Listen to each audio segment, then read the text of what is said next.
George Bush is very convincing that he saw the first plane strike the World Trade Center the morning of 9/11 on regular TV. He provides supporting details, has repeated the story, and never retracted it. It has run on the White House website. According to the official White House version, it was at this moment in a Florida classroom that Bush learned the second plane had hit the World Trade Center and that the U.S. was under attack. But here's what George Bush himself said almost 3 months later when asked about September 11th. Well, Jordan, you're not going to believe what state I was in when I heard about the terrorist attack. I was in Florida. And my chief of staff, Andy Card, well, actually I was in a classroom talking about a reading program that works. And was sitting outside the classroom waiting to go in, and I saw an airplane hit the tower of a TV. You know, the TV was obviously on. I used to fly myself, and I said, well, there's one terrible pilot. And it said it must have been a horrible accident. But I was whisked off there. I didn't have much time to think about it. Could George Bush have seen on ordinary TV the first plane hit the World Trade Center? No, he could not have.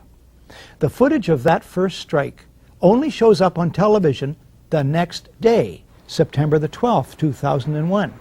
It was taken by a French documentary crew that happened to be in downtown New York.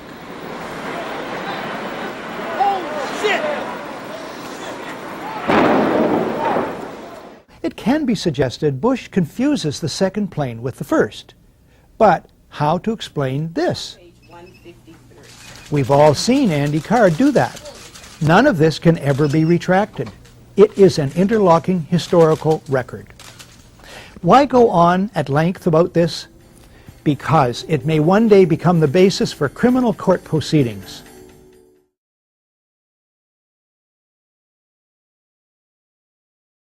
Describe the design of planned attacks on buildings inside the U.S. and how operatives were directed to carry them out.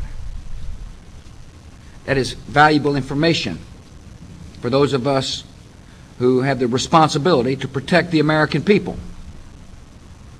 He told us the operatives had been instructed to ensure that the explosives went off at a point that was high enough to prevent people trapped above from escaping.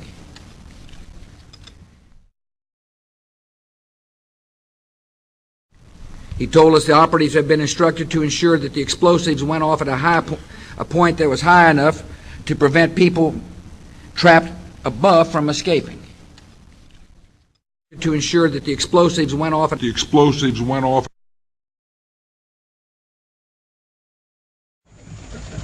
I know you said there'll be a time for politics, but you've also said you wanted to change the tone of Washington. Howard Dean recently seemed to muse aloud whether you had advanced knowledge of 9/11. Do you agree or disagree with the RNC that this kind of rhetoric borders on political hate speech? Yeah. Look, there's time for politics. And,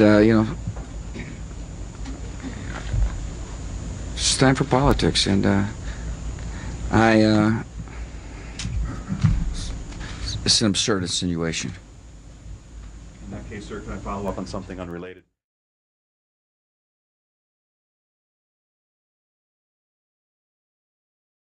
In 2001, after the World Trade Center bombing, my detachment was alerted to deploy to Afghanistan to conduct unconventional warfare operations.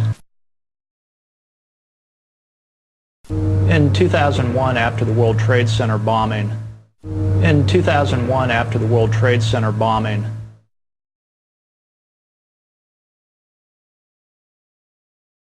have a sense, if we imagine the kind of world we would face if the people who bombed the mess hall in Mosul, or the people who did the bombing in Spain, or the people who attacked the United States in New York, shot down the plane over Pennsylvania and attacked the Pentagon, shot down the plane over Pennsylvania.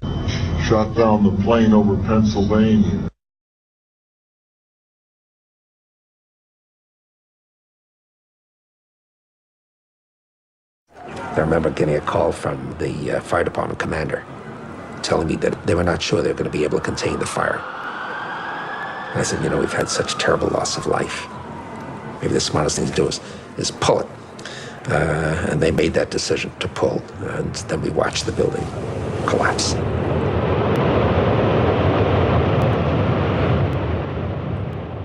Outrageous. Simply outrageous. It takes months of preparation and planning to do a controlled demolition like this one.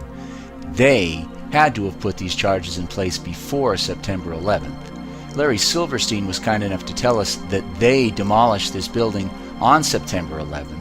But who was they? And are we supposed to think that they didn't have explosive charges in place in the Twin Towers? The leaseholder of the World Trade Center complex, Larry Silverstein, gave a public interview on PBS in 2002, and he said that they pulled that building, which is a demolition term for intentionally bringing down a building. This man made over $5 billion from those buildings' destruction, and I want to know if there was ever a formal investigation into Larry Silverstein, the leaseholder of the World Trade Center complex, and his ties to this entire event. I don't believe there's been a formal investigation. I haven't heard that. I don't know that. I do know that that wall, I remember, was in danger, and I think that they made a decision based on the danger that it had of destroying other things, that they did it in a controlled fashion.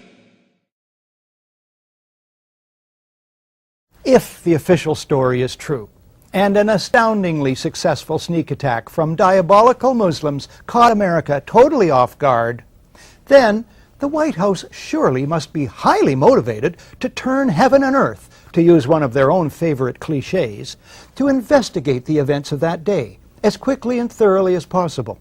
The White House must rush to appoint a respected chairman and commissioners, give them the widest powers to call witnesses, spare no expense. Except for the Reichstag fire, that's how it's usually done. 6 days after the sinking of the Titanic, a chairman is appointed to head an investigation. 9 days after Pearl Harbor, the first of 4 investigative commissions is struck. The JFK assassination, the Challenger disaster, 7 days each. How many days after 9/11 is it that President Bush names someone to head an investigation? This commission has been charged with a crucial task. Call it foot dragging. The White House chooses all the commissioners, key insiders rife with conflicts of interest. The editor of Vanity Fair, Graydon Carter, sums it up. The Bush White House did everything in its power to derail an open inquiry. Then, when faced with its inevitability, the President and his aides sought to limit its scope, its access, and its funding. This commission was about as independent from White House control and manipulation as the abused prisoners at Abu Ghraib were from their jailers. Mandate. The commission itself says, we're not out to blame anyone. In other words, accountability is not part of the mandate. Budget. In January 2003, the Bush administration allots the commission $3 million. This compares to $5 million for a 1996 commission that looked into casino gambling, and $50 million each for the inquiries into the Columbia shuttle explosion and the Clintons' failed Whitewater deal. The dollar amount is later grudgingly raised but never exceeds $15 million. The White House releases only 25% of 11,000 documents requested. It blacks out portions of the released documents, resists requests that the administration officials testify under oath, and tries to rush the commission's deadline. After a cat-and-mouse game, Bush and Cheney meet the commission. But it is behind closed doors. They refuse to testify under oath. No tape recorders are allowed. No transcript is allowed. Bush makes no opening statement, and those taking notes must submit them to security personnel. All of this is what is called in law guilty demeanor. The behavior of the White House in relation to the commission from start to finish only makes sense if the official story is a lie and the truth needs to be kept secret.